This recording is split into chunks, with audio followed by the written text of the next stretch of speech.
Hello friends, આજે હું તમારી સાથે શેર કરીશ ગરમીમાં ખાવાની મજા પડી જાય તેવા મેંગો લાડુની રેસીપી. તો આ લાડુ બનાવવામાં બહુ જ સહેલા છે. જેમાં આપણે લાડુનું મિક્સર જારમાં તૈયાર કરશું અને પછી તે મિક્સર સાથે લાડુ ફક્ત 15થી 20 મિનિટમાં ડબ્બો ભરીને તૈયાર થઈ જાય છે. આ લાડુ મોઢામાં જ મૂકતા ઓગળી જાય તેવા એકદમ સોફ્ટ અને સ્વાદમાં તો એટલા ટેસ્ટી છે કે તેને એકવાર ચોક્કસથી ટ્રાય કરવા જેવા છે. તો ચાલો રેસીપી શરૂ કરીએ. એકદમ ટેસ્ટી લાડુ બનાવવા માટે મેં 2 નંગ જેટલી કેરી લીધેલી છે. લાડુ માટે તમે ઘરમાં રહેલી કોઈ પણ કેરી લઈ શકો છો. બસ આ રીતની થોડી ગરવાળી અને પાકી કેરીની પસંદગી કરવી. ખટાશવાળી કેરી ન લેવી. તો હવે કેરીને સુધારી લઈએ. તો મેં કેરીના છાલ અને ગોટલાના ભાગને કાઢીને તેના આ રીતના રફલી પીસ કરી લીધેલા છે. કપથી માપીએ તો 1 કપ જેટલા કેરીના પીસ તૈયાર થયા છે. તો હવે જેટલા કેરીના પીસ છે તેટલા જ પ્રમાણમાં એટલે કે મેં 1 કપ જેટલું સૂકા કોપરાનું છીણ લીધેલું છે. તો કોપરાનું છીણ આ રીતનું ડ્રાય છે. તો તેને સોફ્ટ કરવા માટે મેં 1 કપ જેટલું દૂધ લીધેલું છે. તેને પેનમાં એડ કરીને ગરમ કરી લઈએ. તો દૂધ ગરમ થઈ જાય એટલે તેને લઈ લઈએ અને કોપરાના છીણમાં એડ કરી દઈએ. તો ઠંડા દૂધની જગ્યાએ થોડું ગરમ દૂધ કોપરાના છીણમાં એડ કરવાથી કોપરાનું છીણ તેને એબ્ઝોર્બ કરીને એકદમ સોફ્ટ થઈ જશે. તો હવે તેને ફક્ત 5 મિનિટ માટે રહેવા દઈએ. તો મેંગો લાડુને આપણે નાળિયેરની ફ્લેવર સાથે બનાવીએ છીએ, જેનાથી તે એકદમ ટેસ્ટી લાગે છે.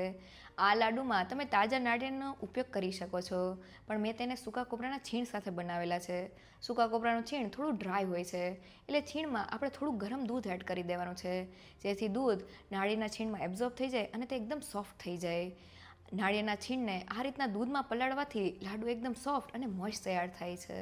હવે લાડુમાં એડ કરવા માટે મેં અડધા કપથી થોડી વધારે એટલે કે 3/4 કપ અને વજનમાં 100 ગ્રામ જેટલી ખડી સાકર લીધેલી છે. તો સાકર તાસીરમાં થોડી ઠંડી હોય છે એટલે મેં તેનો ઉપયોગ કરેલો છે. તમે ખાંડ પણ લઈ શકો છો. હવે તેને ગ્રાઇન્ડ કરી લઈએ. તો સાકર ગ્રાઇન્ડ થઈને તેનો આ રીતનો ભૂકો તૈયાર થઈ ગયો છે. હવે ફટાફટ લાડુનું મિક્સર બનાવવા માટે મેં આ મિક્સર જાર લીધેલું છે. તેમાં 1 કપ જેટલા કેરીના પીસ, 1 કપ જેટલું પલાળેલું નાળિયેરનું છીણ અને 3/4 કપ જેટલો સાકરનો ભૂકો એડ કરી દઈએ. સાથે લાડુમાં એકદમ સરસ માવા જેવો સ્વાદ આવે તેના માટે મેં ફક્ત અડધા કપ જેટલો મિલ્ક પાવડર લીધેલો છે. તો બજારમાં આ રીતના નાની સાઇઝના પેકેટમાં મિલ્ક પાવડર ખૂબ જ સહેલાઈથી મળી જાય છે. મિલ્ક પાવડરને લીધે લાડુને એક બાઇન્ડિંગ તો મળે છે, પણ તેનો સ્વાદ બહુ જ વધી જાય છે. તો હવે બધી જ વસ્તુને ગ્રાઇન્ડ કરી લઈએ. તો બધી વસ્તુ ગ્રાઇન્ડ થઈને લાડુનું આ રીતનું થીક મિક્સર તૈયાર થઈ ગયું છે. તો હવે તેને પેનમાં કાઢી લઈએ. અને બસ પછી ગેસની ફ્લેમ ધીમી રાખીને મિક્સરને સતત હલાવતા જઈને આપણે તેને ઘટ કરી લેવાનું છે. તો લાડુના મિક્સરને કૂક કરતી વખતે આપણે ગેસની ફ્લેમ હાઈ નથી કરવાની, સાથે મિક્સરને સતત હલાવતા રહેવાનું છે, કારણ કે આપણે લાડુના મિક્સરમાં મિલ્ક પાવડર એડ કરેલો છે. જો વચ્ચે આપણે મિક્સરને થોડી વાર માટે પણ રહેવા દેશું તો તે પેનના તળિયે ચોંટી જશે. તો મિક્સરને હલાવતા લગભગ 5થી 7 મિનિટનો સમય થઈ ગયો છે અને તમે જોઈ શકો છો કે મિક્સર પહેલાં કરતાં થોડું ઘટ લાગે છે. હજી આપણે મિક્સરને ત્યાં સુધી કૂક કરવાનું છે જ્યાં સુધી તે પેનની સપાટી છોડવા ન લાગે. તો લાડુનું મિક્સર જેમ કૂક થતું જશે તેમ તેમાં રહેલો પાણીનો ભાગ એબ્ઝોર્બ થતો જશે અને મિક્સર પહેલાં કરતાં ઘટ થવા લાગશે.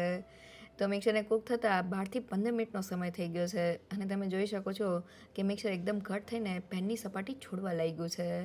તો હવે આ સમયે મિક્સરમાં 2 મોટી ચમચેલું ઘી એડ કરી દઈએ. ફ્લેવર માટે ફક્ત 1/4 ટીસ્પૂન જેટલો એલચી પાવડર એડ કરીને તેને મિક્સ કરી લઈએ. તો લાડુને આપણે એકદમ સરસ વાળી શકીએ એટલે આપણે મિક્સરને કૂક કરીને ઘટ કરી લઈએ છીએ, પણ જેમ મિક્સર કૂક થતું જાય છે તેમ ડ્રાય પણ થતું જાય છે.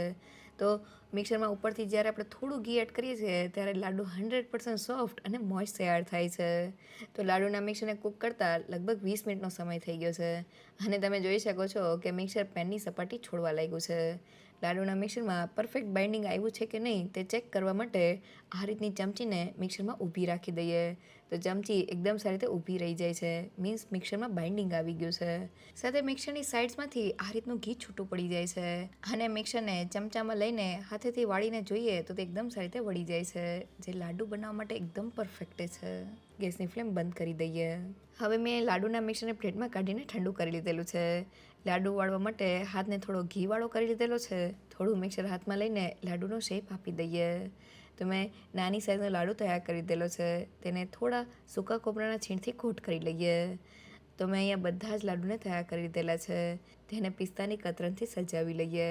1 કપ કેરીના ટુકડા સાથે 20 નંગ જેટલા લાડુ તૈયાર થયા છે અને હવે એક લાડુને હાથમાં લઈને તોડીને જોઈએ તો લાડુ એકદમ સોફ્ટ તૈયાર થયા છે. એકવાર જરૂરથી ટ્રાય કરજો. તો આપણા મેંગો લાડુ બનીને તૈયાર થઈ ગયા છે. તે સ્વાદમાં એટલા ટેસ્ટી બન્યા છે કે તેને એકવાર ચોક્કસથી ટ્રાય કરવા જેવા છે.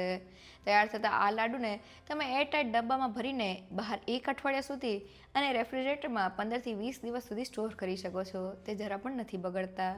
જો તમને મારી આજની રેસીપી ગમી હોય તો મને કમેન્ટ સેક્શનમાં જરૂરથી કહેજો. સાથે મારા વિડીયોને લાઇક અને ફ્રેન્ડ્સ અને ફેમિલીમાં શેર કરજો અને મારી ચેનલને સબસ્ક્રાઈબ કરવાનું ના ભૂલશો. તો ફરી મળીએ એક નવી રેસીપી સાથે.